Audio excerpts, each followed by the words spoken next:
Alright. Captain. Normal sure would be nice for a change, wouldn't it? Well, I suppose it would be if I knew what your not normal is.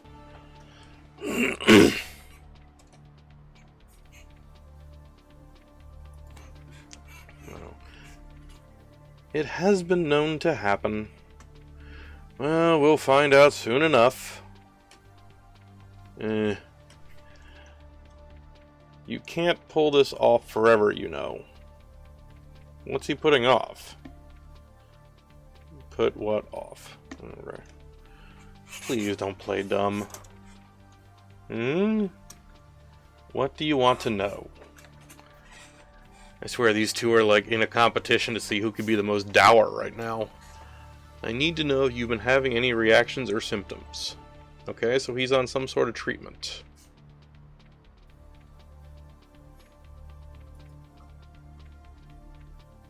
And he's like, yeah, shut up, don't want to talk about it. Orion? I said I'm not having any reactions or symptoms. Uh-huh. If I was, I'd tell you. I feel this reminds me of that scene in the original Star Trek pilot, The Cage, where the captain called the doctor in just to kind of vent and talk about the last mission he was on, and the doctor starts making him a martini, and the captain's like, "What the devil's that?" He's like, "Well, people will tell their bartender things they'll never tell their doctor." Like, I feel like this is where that scene is trying to go. Kind of like, I mean, yeah, Naira is the ship's doctor, but she's trying to get around the problems of, what being a doctor causes compared to what the doctor is trying to do. And I don't think the character knows how to do it. Yeah, see, would you? Would you actually tell me? Yeah. Have you ever known me to do anything that would compromise the operational effectiveness of my ship or crew? And she doesn't have an answer.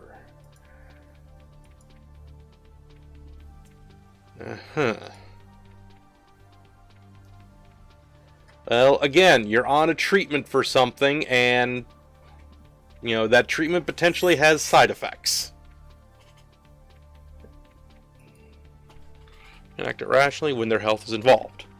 Very good point. Spare me. I'm thinking by spare would be like spare you work time. I'm not joking, Orion. Neither am I. I trust you to do your job as my medical officer. Well, that's cute. So you should trust me to do mine as your patient.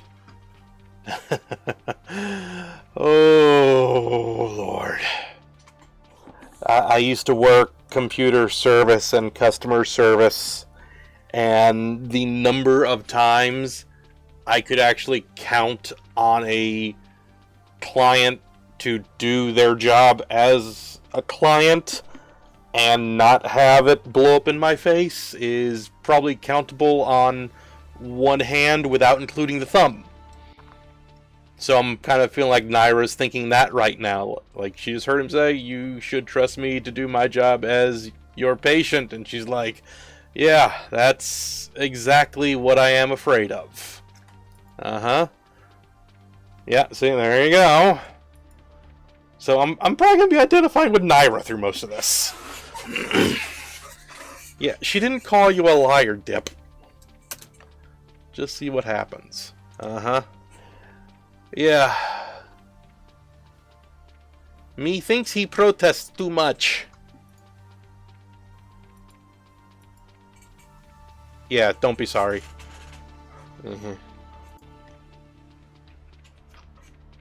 Every time I think I've got you figured out, you surprise me.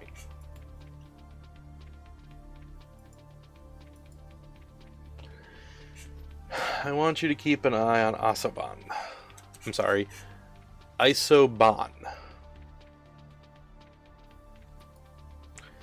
She's not getting enough rest. Okay, so I'm guessing he's referring to the blonde woman. Her name is Isoban. Isoban. Why so concerned? Didn't we just have this conversation? I don't want my ship to explode because my XO fell asleep at the helm. Okay. So... Alright, so your XO appears to be here for the job only. Like, she's just here for the paycheck. Again, what is the setting here? Is this a corporate ship, private ship? Is this dude a pirate, rogue military, contracted courier?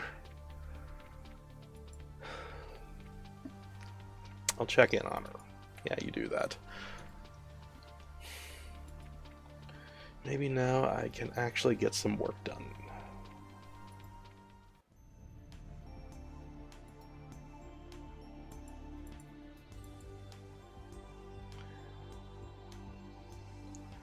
Whew, I forgot I brought this many clothes.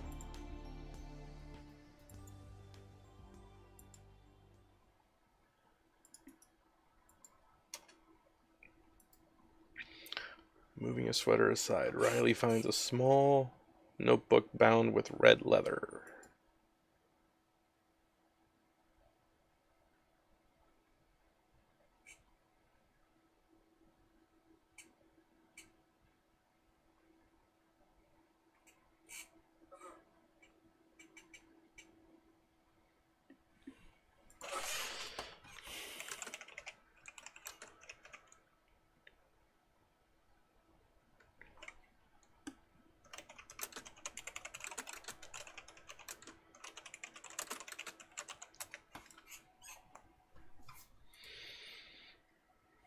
Maybe a sweater aside, Riley finds a small notebook bound with red leather. Okay, Nana. Mother, I'm assuming. Abruptly, a loud knock sounds at her door. Who is it? Miss Dawns, can you open the door? It's Jack Weatherby, Chief of Security. Huh? Security? Just a moment. Thanks. Okay, he's got a shit-eating grin. That's like automatic defense level 5 right there. Is it? Most folks start with a hello. Yeah, most folks also don't answer a door knock from security. You said you're the chief of security? That's correct. I'm here to give you your required security briefing. Again, with the grin. I'm trying. I am really trying to not creep this dude. But, I'm sorry, I have to, forcefully make myself read this with different intent with that grin. It's like I'm halfway expecting him to have a line saying, okay, part of the security briefing is I have to confirm that you're not smuggling anything on board, so I have to perform a full body cavity search. For security only. And then we get to that, so of course. Isn't there a topic in the data store for that? Oh darn, my ploy has been found out. She's sharper than I expected. So he goes for dumb girls. Okay. Well, yes, but I had a few reasons for wanting to discuss it with you in person. Not helping. And those reasons would be, I just need to find my mace and taser and have a knife in hand so I can stab you if you make a bad move. First off, the captain wanted me to make the terms of the briefing very clear to you. Okay. Asked me personally to come discuss them with you, in fact. And why would he do something like that? You've met the captain, technically.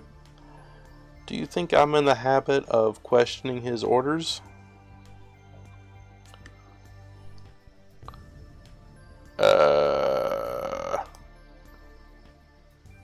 I mean, like, captain doesn't seem particularly threatening, just, you know, super creepy.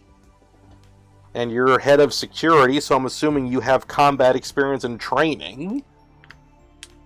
So, I see what you mean.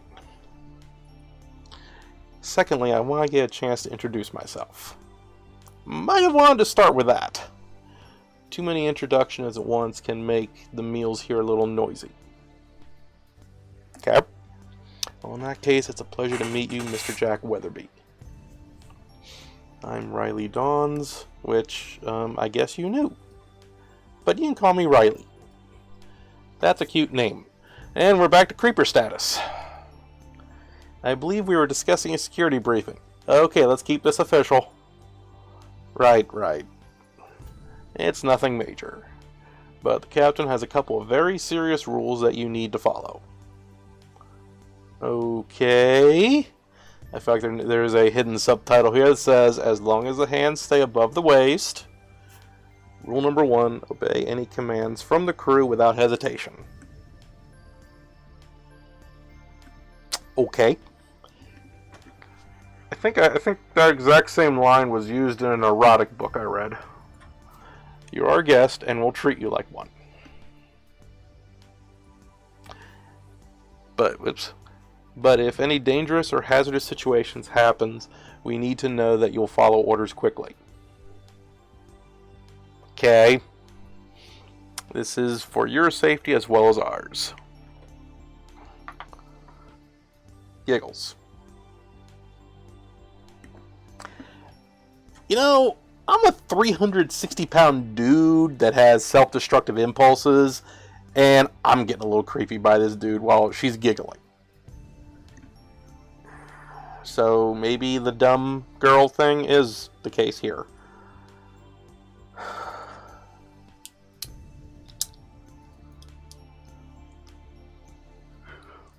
Excuse me. Rule number 2. Don't enter restricted areas without permission. Your own quarters are yours, of course. In fact, we can't even enter them without your permission. Okay. Seems a little unlikely, but I'll roll with it.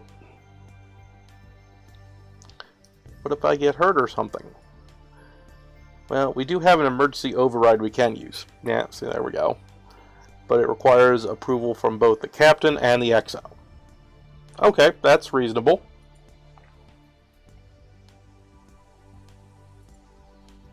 XO? It's short for executive officer. Basically the ship's second in command. Although that's oversimplifying things a little bit. Okay, why? I mean, again, we're back to what kind of ship is this? If we're talking, like if this is, a tiny, 10-person, corvette, which the captain inferred it was before, yeah, the XO is literally the second in command of the ship. Like, that's what their job is. But if this is, like, a bigger ship that has, a 150-person or a 500-person or a 1,000-person or a 10,000-person crew, okay, yeah, just relegating the XO to second in command, yeah, that's gonna be a little oversimplified. So again, what kind of ship are we talking about here?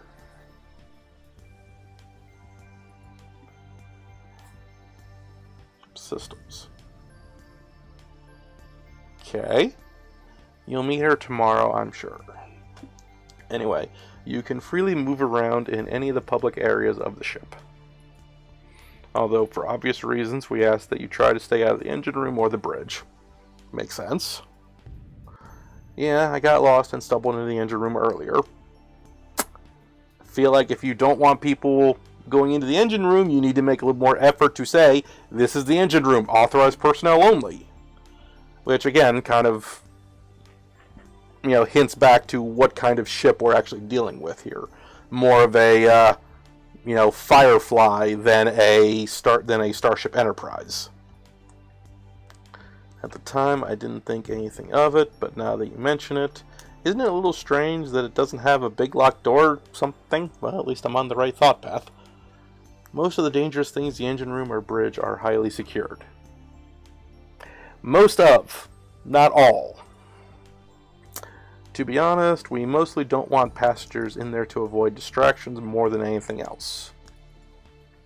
However, sometimes it's handy to allow people in and out so they can deliver messages or fetch things. We're a freighter, not a cruise liner, so you may have to help out with a minor task if we need it. So again, okay, so we're not a cruise liner. That's fine, that makes sense. But we're a freighter. So, 10-person crew or 10,000-person crew? Like, I get the vibe that it's like a 10-person crew. But when he said, saying the XO is a second in command, and that kind of oversimplifies it. If it's a 10-person crew, why would that be oversimplifying it? He said she's in charge of the ship's systems, but didn't really elaborate on that, so... Anyway, that's all the rooms on this deck. Below us, on the lowest deck, is the cargo hold and shuttle bay. That area is off limits to passengers. If you need something from the cargo hold, let one of us know and we'll fetch it for you. Makes sense. Above us, on the upper deck, are the life support systems. Aeroponics, oxygen exchange, heat regulation, and so on. Minor technical nitpick. If you're running aeroponics, wouldn't that take care of oxygen exchange anyway, so you don't need to have two separate systems? But, okay, maybe that's dealt with later. Maybe you're just using the wrong term. Maybe it means something completely different. We'll see. We generally trust our passengers not to sabotage their own life support, but it's not worth the risk, and if we have no reason to be up there. Exactly.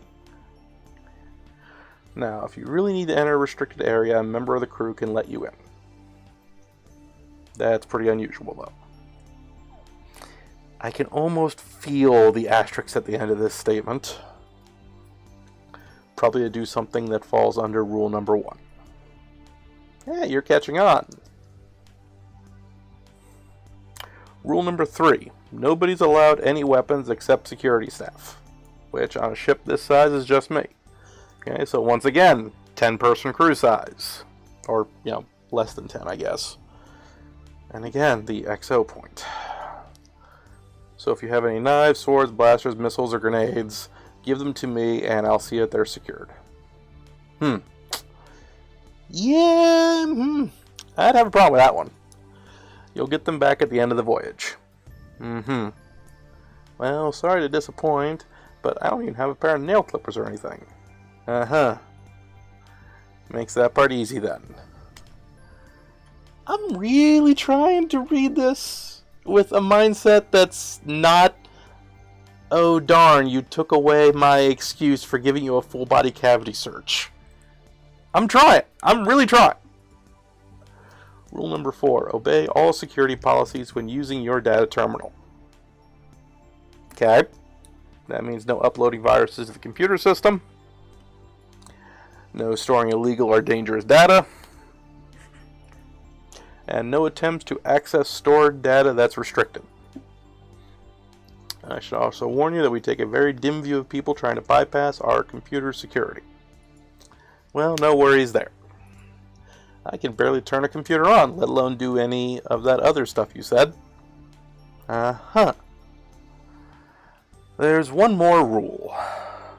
Rule number 5. Don't lie to the captain. Is he going to, interrogate me or something? We know our passengers have secrets sometimes. We're not stupid, and we respect their privacy and security, unless, of course, it threatens the ship. Okay? If the captain asks you a question, no matter how private or embarrassing it might be, you answer truthfully no matter what. Again, trying not to read this with sexual undertones. Trying. Not making it easy.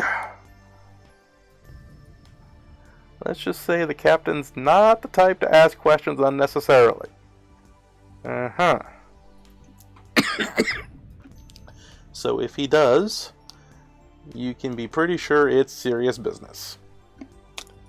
How quaint. I mean, obviously we'd prefer if everyone told the truth all the time, but we have to be realistic. You get me? I think so? Great. This officially concludes your security briefing.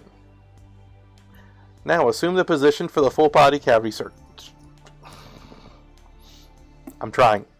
I swear I'm trying. If you have any questions, please feel free to contact me on the comm system or through the data terminal. See you around. Hey, one more thing. You listed 2 reasons you came to see me in person, but it sounded like there was a third. Well, yeah, there was. Oh? I'd heard you were beautiful and wanted to come see you for myself. God damn it. See you at dinner.